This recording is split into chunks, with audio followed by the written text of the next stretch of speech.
Good afternoon. Good afternoon. I like call and response. I am honored to be here. And before I talk about some of the cool projects I've been working on, I want to talk about STEM and STEAM specifically. So STEAM is science, technology, engineering, art, and mathematics. You may have heard of STEM, which is basically STEAM without the A for art. I actually see art is sort of on the same level as STEM, so as opposed to secondary or something on the side. So in terms of STEM, when we talk about STEM, we actually talk about it in terms of education policy, curriculum, specifically around increasing technological competitiveness. And that is kind of where we are in terms of STEM currently, but we also have this issue where we have a certain groups of people that are not well represented or engaged in STEM at all. So this is a chart from the National Science Foundation, and you can see it here, and it kind of tells the story about where we are in terms of diversity in STEM. So despite benefits of pursuing studying STEM, underrepresented ethnic groups such as African Americans, Hispanics, and Native Americans are under 10%, and they represent less than 10% of professionals in STEM. Even when after they graduate with a degree in STEM, they are less likely to pursue jobs in STEM. So even after graduation. So this is an actual fairly recent chart, and it kind of gets a little better, but not much every year for the last couple of years. On the other hand, we have a study from the National Endowment for the Arts, which shows that students from underrepresented groups in general, particularly from lower socioeconomic groups, in terms of STEM and art, they are more engaged. So their test scores go up and they actually do better in science and math when they're actively engaged in the arts. So that's an important study, and there's some other studies that are very similar to show that the arts is pretty important in terms of relevant to young people who are maybe not seeing themselves in STEM at all. I argue that, in order to engage the groups that are not in this picture, we sort of have to show them how artists from their groups redefine and use technologies in ways that may engage them or interest them later on. So how are these artists shaping the way they engage in their communities? How are these artists using science in their work, or mathematics or technology and so on? So if we show them how these artists are defining or redefining and using these new technologies, it is possibly a way to get the folks who are not in STEM or STEAM more engaged. And so that's kind of important. So more specifically, I want to talk about inclusion. And Dr. Mae Jemison, who's an American physician and a NASA astronaut, she has this to say about inclusion in STEM. She said, "I believe that it was incumbent upon me when I went up into space to bring people with me who normally would not be included. These things were important because so many times folks are left out. And if I couldn't do anything else, I could bring people up with me," and so on. And this idea of inclusion is not only important for schools that are serving underrepresented ethnic groups, but even any learning space should actually be open to building capacity to engage all people in STEM and STEAM. So this is my slide. I actually reduced the number of innovators that I've, how many people know anybody in this slide at all? Let's see a few hands. These are actually folks that are innovating in some way that represent the groups that we saw that are not engaged in STEM. And so I wanted to point out, we have Ben Hardy at the top. Ben Hardy, if you ever saw the movie Easy Rider, he's the guy that innovated the motorbike that was stolen from the set, Easy Rider, but apparently changed the industry for that. So, and most people didn't know he was African American until Jay Leno wrote a book about it fairly recently.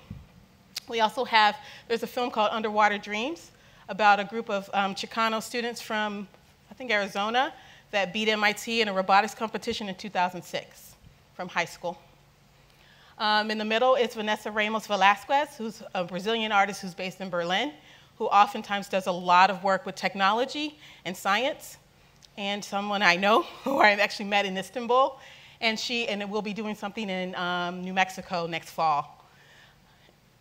Kelvin Doe was brought from Sierra Leone in Africa, was brought over by MIT because of his innovations that he was doing, and eventually at the age of 16, got hired out by a Canadian company and given a research lab to invent. I think he was innovating solar panels for his community in Sierra Leone.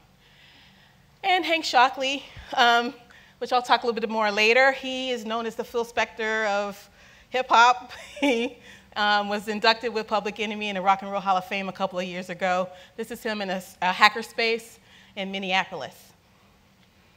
So this idea that artists have found ways to forge their own personal and group aesthetic with cultural ethos and do-it-yourself practices is very important. This is Grandmaster Flash, and sort of the kickoff for my own PhD research. He did a lot of work, audio mixers, playing around when he was a teenager in the Bronx. He innovated and actually created the crossfader, which is now in the Smithsonian collection. So he and talks a lot about using the scientific method to invent the crossfader. So this guy is talking about going from analog technology to digital technology, but he did all this in the Bronx, in his mother's kitchen, using Radio Shack and junk. So he's an innovator. And he's also innovating in terms of scratching and all this kind of stuff that I'll talk about in the next slide. But software developers started looking at these practices in terms of how they actually create software. So MIT Media Lab actually came up with a program called Scratch, which is based on DJing, scratching, mixing, and sampling content to create new scenarios, new projects. So there's been sort of, because of this idea of scratching and mixing content and code and that kind of thing, there have been a lot of other projects related to Scratch or similar to Scratch. This program is very similar to Scratch. It teaches computer programming, but we're actually using another cultural art form called Afrofuturism. Afrofuturism is basically combining science fiction, global cultures, fantasy, history, you name it. But what I found when I was looking at a lot of the artwork is they were using cultural art forms that are at the Smithsonian and around the world, such as cosmograms or mandalas, if you're on the Asian side, or Buddhism. And they're sort of portals to the future or maps of the universe. So I realized these artists were doing that, so we created, oops, this is because I don't have pockets. And I'm going to be moving around a lot anyway, so might as well just keep rolling with it. All right, so if you look at the picture, you'll notice that on the left side of the screen, you see little things called codelettes. Those are blocks of code. In the middle, you stack the codelettes, sort of like Legos, to create the program that runs the animation. So in this case, the artist is Saya Woolfolk, and she does a lot of stuff in mandalas. She works with DJ Spooky, does this kind of stuff. She gave us permission to work with her.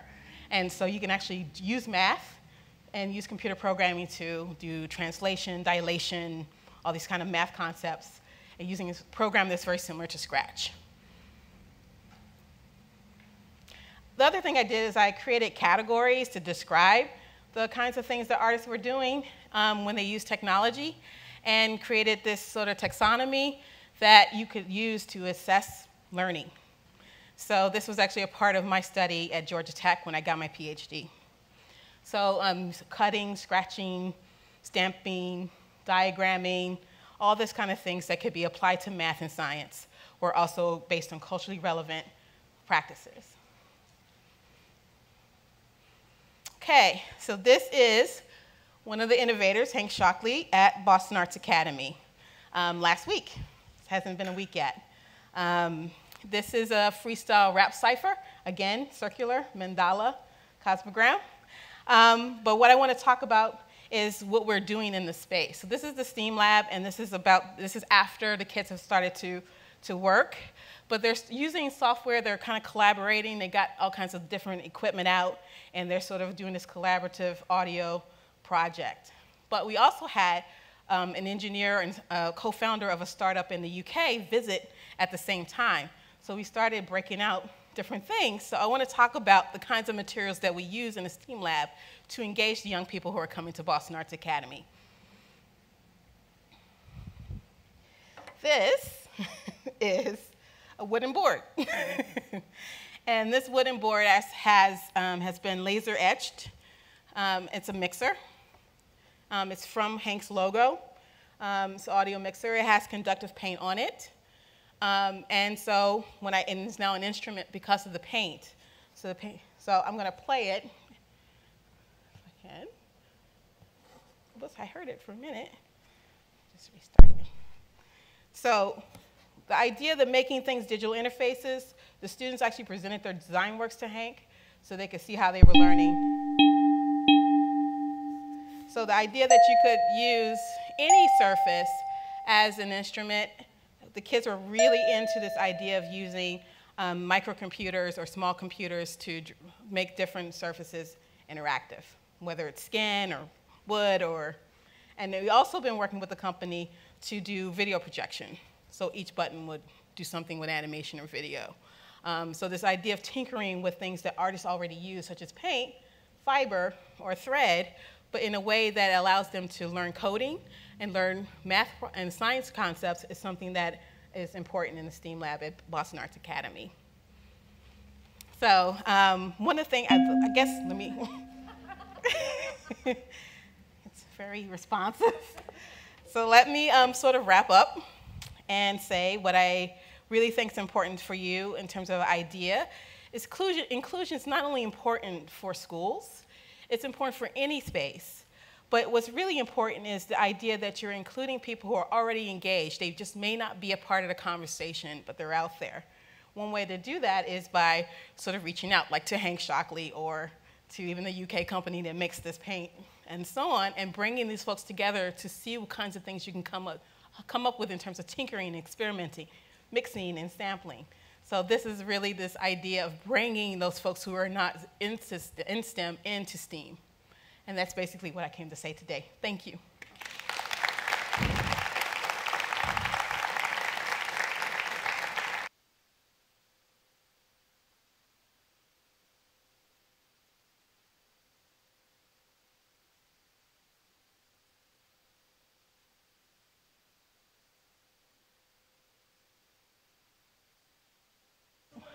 Yeah, I was talking and demonstrating, forgot there's a video. And the one thing I want you to see in the video is for 1 minute is the engagement of the young people and the engagement of the artist, of Hank Shockley in the room with these kids. Please, it's fine.